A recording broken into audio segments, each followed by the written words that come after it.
নিরঙ্কুশ সংখ্যাগরিষ্ঠতা নিয়ে সরকার গঠনের পথে বাংলাদেশ জাতীয়তাবাদী দল বিএনপি, আর এতেই আলোচনায় নতুন সরকার গঠন এবং মন্ত্রিসভায় সম্ভাব্য তালিকা।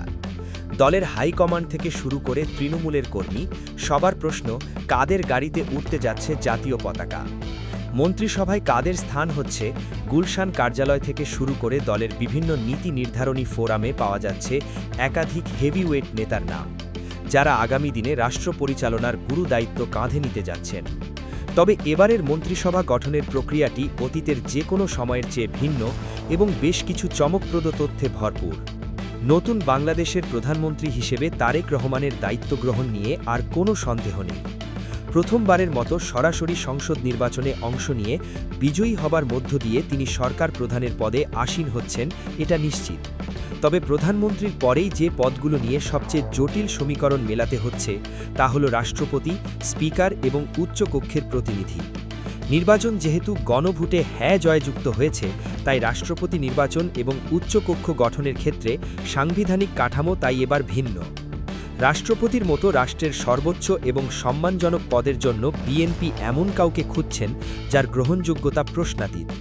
এক্ষেত্রে সবার আগে এবং সবচেয়ে জোরালোভাবে উঠে আসছে বিএনপি মহাসচিব মির্জা ফখরুল ইসলাম আলমগীরের নাম। দলের সবচেয়ে কঠিন দুঃসময়ে তিনি দিকভ্রান্ত হতে দেননি নেতাকর্মীদের। সেই মির্জা ফখরুলকে এই রাষ্ট্রপতির আসনে দেখার সম্ভাবনা প্রবল। এই দৌড়ে পিছিয়ে নেই দলের আর এক প্রবীণ ও সজ্জন রাজনীতিবিদ ডক্টর মঈন খান এবং খন্দকার মোশাররফ হোসেন।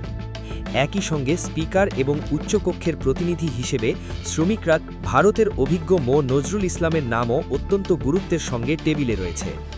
দলের হাইকমান্ড চাইছে রাষ্ট্রের এই স্তম্ভগুলোতে যেন অভিজ্ঞতা এবং প্রজ্ঞার কোনো ঘাটতি না থাকে।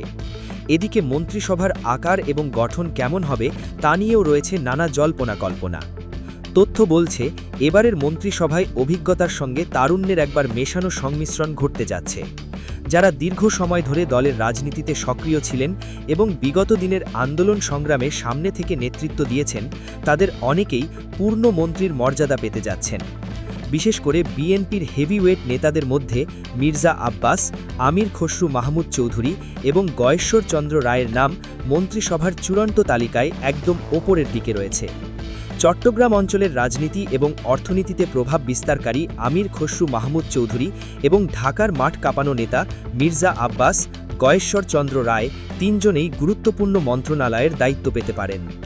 এর বাইরেও দীর্ঘদিন প্রবাসে থাকা এবং ভারতের সঙ্গে অবস্থান করা সালাউদ্দিন আহমেদ দেশে ফেরার পর থেকেই তাকে নিয়ে কর্মীদের মধ্যে এক ধরনের আবেগ কাজ করছে। বিশ্বস্ত সূত্র নিশ্চিত করেছে সালাউদ্দিন আহমেদ মন্ত্রিসভায় অত্যন্ত গুরুত্বপূর্ণ কোনো দপ্তরের দায়িত্ব পেতে পারেন। প্রবীণ রাজনীতিবিদ ওসমান ফারুক এবং চিকিৎসকদের নেতা ডাক্তার এজেড জাহিদ হোসেনের নামও পূর্ণ মন্ত্রী হিসেবে আলোচনায় রয়েছে। তবে রাজনীতির মাঠে সবচেয়ে বড় চমক হিসেবে যে নামটি শোনা যাচ্ছে তা হল সাবেক স্বরাষ্ট্র প্রতিমন্ত্রী লুৎফুজ্জামান বাবর। একটি বিশেষ সূত্র থেকে জানা গেছে তার নামও এবারের মন্ত্রিসভার আলোচনায় উঠে এসেছে বেশ জোরে সোরেই। প্রথাগত রাজনীতিকের বাইরে এবারের মন্ত্রিসভায় এমন কিছু নাম যুক্ত হতে যাচ্ছে যা সাধারণ মানুষকে চমকে দেবে। রাষ্ট্র পরিচালনার ক্ষেত্রে আইনি এবং প্রশাসনিক সংস্কারের লক্ষ্যে বেশ কয়েকজন আইনজ্ঞ ও বিষয়ভিত্তিক বিশেষজ্ঞকে মন্ত্রিসভায় অন্তর্ভুক্ত করার পরিকল্পনা চূড়ান্ত করা হয়েছে। এই তালিকায় প্রথমেই আসে সাবেক অ্যাটর্নি জেনারেল মোহাম্মদ আসাদুজ্জামানের নাম। বিচার বিভাগের সংস্কার এবং আইনের শাসন প্রতিষ্ঠায় তার অভিজ্ঞতাকে কাজে লাগাতে চায় নতুন সরকার। এছাড়া অর্থনীতি এবং পররাষ্ট্র নীতিতে নতুন মাত্রা যোগ করতে আন্তর্জাতিক খ্যাতিসম্পন্ন রেজা কিবরিয়ার নাম বেশ গুরুত্বের সঙ্গে বিবেচনা করা হচ্ছে। আইন পেশায় দলের পক্ষে দীর্ঘদিন আইনি লড়াই চালিয়ে যাওয়া ব্যারিস্টার কায়সার কামাল মন্ত্রিসভায় স্থান পেতে পারেন।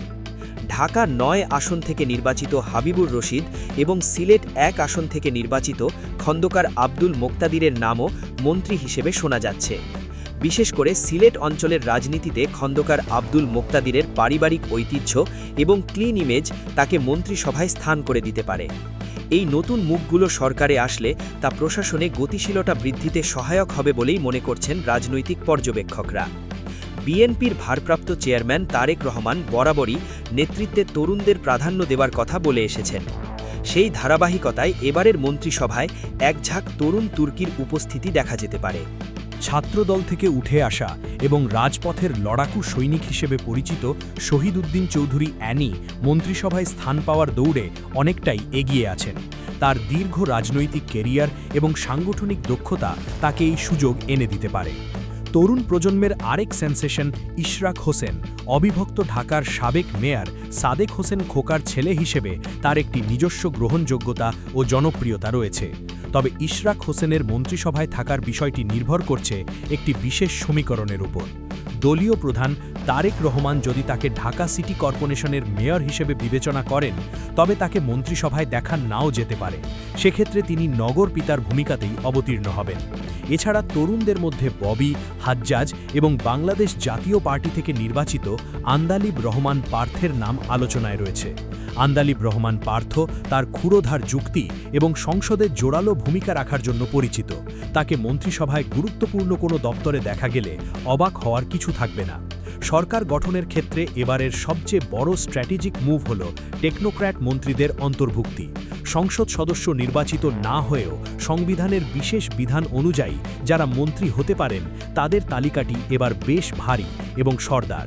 এই তালিকার প্রথমে রয়েছে রুহুল কবির রিজভির নাম। বিএনপির সিনিয়র যুগ্ম মহাসচিব, দলের সবচেয়ে কঠিন ও শ্বাসরুদ্ধকর সময়গুলোতে নয়াপল্টন কার্যালয় আঁকড়ে ধরে দলকে সচল রেখেছেন তিনি। কখনো এমপি বা মন্ত্রী হননি, কিন্তু এবার তার ত্যাগ, নিষ্ঠা এবং অবিচল অবস্থানের মূল্যায়ন হিসেবে তাকে পূর্ণ মন্ত্রীর পদমর্যাদা দেওয়া হতে পারে বলে দলের ভেতর থেকে জোর গুঞ্জন রয়েছে। টেকনোক্র্যাট কোটায় আরও দেখা যেতে পারে তারেক রহমানের উপদেষ্টা ডক্টর মেহেদী আমিনের নাম। বিদেশে উচ্চশিক্ষিত এবং পলিসি মেকিংয়ে দক্ষ ব্যক্তিকে সরকারে অন্তর্ভুক্ত করার মাধ্যমে আন্তর্জাতিক মানের প্রশাসনিক কাঠামো গড়ে তোলার ইঙ্গিত পাওয়া যাচ্ছে। শুধু তাই নয়, যুক্তরাজ্য ও যুক্তরাষ্ট্রসহ বিশ্বের বিভিন্ন দেশে অবস্থানরত বাংলাদেশি বংশোদ্ভূত বেশ কয়েকজন বিশেষজ্ঞকেও টেকনোক্র্যাট মন্ত্রী হিসেবে নিয়োগ দেওয়া হতে পারে। মূলত বিভিন্ন মন্ত্রণালয়ে আন্তর্জাতিক মানের করে গড়ে তুলতে এবং বৈদেশিক সম্পর্ক ও বিনিয়োগ বৃদ্ধিতে এই বিশেষজ্ঞদের সরাসরি কাজে লাগানোর পরিকল্পনা রয়েছে। বিএনপি এককভাবে সরকার গঠন করার সক্ষমতা অর্জন করলেও দীর্ঘদিনের জোট শরিকদের অবমূল্যায়ন করা হবে না, এমন বার্তা আগেই দেওয়া হয়েছিল।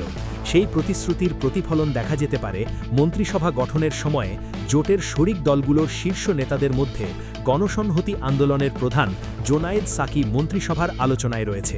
রাজপথে বিভিন্ন ইস্যুতে সোচ্চার থাকায় এই নেতাকে সরকারে নিয়ে আসা হতে পারে। একইভাবে গণ অধিকার পরিষদের নুরুল হক নূরও মন্ত্রিপরিষদের সুযোগ পেতে পারেন। ছাত্র অধিকার আন্দোলন থেকে উঠে আসা নূরের তরুণ প্রজন্মের কাছে বেশ জনপ্রিয়তা রয়েছে। বিএনপি জোটের শরিকদের মন্ত্রিসভায় স্থান দেওয়ার মাধ্যমে একটি অন্তর্ভুক্তিমূলক সরকার গঠনের বার্তা দিতে চায় নতুন সরকার। তবে জোটের শরিকরা পূর্ণ মন্ত্রীর মর্যাদা পাবেন নাকি প্রতিমন্ত্রী বা উপমন্ত্রী হিসেবে দায়িত্ব পালন করবেন তা এখনও চূড়ান্ত হয়নি। এটি নির্ভর করবে মন্ত্রণালয় বণ্টনের শেষ মুহূর্তের আলোচনার ওপর। মন্ত্রণালয় বণ্টনের ক্ষেত্রে অভিজ্ঞতার ওপরই সবচেয়ে বেশি জোর দেওয়া হচ্ছে। বিএনপির যেসব সিনিয়র নেতা অতীতে বিভিন্ন মন্ত্রণালয় চালানোর অভিজ্ঞতা অর্জন করেছেন তাদেরকেই পূর্ণ মন্ত্রীর মর্যাদা দেওয়া হবে বলে জানা গেছে। অর্থ, স্বরাষ্ট্র, পররাষ্ট্র এবং স্থানীয় সরকারের মতো গুরুত্বপূর্ণ মন্ত্রণালয়গুলো দলের বিশ্বস্ত এবং অভিজ্ঞ নেতাদের হাতেই রাখার পরিকল্পনা রয়েছে। এর বাইরে নতুন এবং অপেক্ষাকৃত কম অভিজ্ঞতার প্রতিমন্ত্রী বা উপমন্ত্রী হিসেবে দায়িত্ব দেওয়া হতে পারে। তবে টেকনোক্র্যাট কোটায় যারা আসবেন তাদের মধ্যে বেশ কয়েকজন পূর্ণ মন্ত্রীর মর্যাদা এবং গুরুত্বপূর্ণ মন্ত্রণালয়ের দায়িত্ব পেতে পারেন। সমাজের বিশিষ্ট ব্যক্তিত্ব যারা সরাসরি রাজনীতির সঙ্গে যুক্ত নন কিন্তু নিজ নিজ ক্ষেত্রে প্রতিষ্ঠিত, এমন কয়েকজনকেও মন্ত্রী মর্যাদায় বিভিন্ন গুরুত্বপূর্ণ দায়িত্ব দেওয়া হতে পারে। সবশেষ খবর হলো সরকার গঠনের আনুষ্ঠানিকতা নিয়ে চলছে শেষ মুহূর্তের প্রস্তুতি। বিএনপির পক্ষ থেকে অন্তর্বর্তী সরকারের কাছে দাবি জানানো হয়েছে যেন আগামীকালকের মধ্যেই নবনির্বাচিত সংসদ সদস্যদের শপথ বাক্য পাঠ করানো হয়। যদিও অন্তর্বর্তী সরকারের পক্ষ থেকে এখনও এ বিষয়ে নিশ্চিত কোনো ঘোষণা আসেনি। ধারণা করা হচ্ছে শপথ গ্রহণ অনুষ্ঠান সম্পন্ন হওয়ার পরপরই দ্রুততম সময়ের মধ্যে মন্ত্রিসভার সদস্যদের নাম ঘোষণা করা হবে এবং বঙ্গভবনে তাদের শপথ অনুষ্ঠিত হবে। তো বন্ধুরা, আজকের ভিডিও এখানেই শেষ। ভিডিওটা ভালো লাগলে অবশ্যই লাইক দিন, খবর রূপান্তর ট্রেন্ডস চ্যানেলটি সাবস্ক্রাইব করুন আর নিচে কমেন্ট করে জানাবেন আপনার মতামত। আবার দেখা হবে পরের ভিডিওতে। আল্লাহ হাফিজ।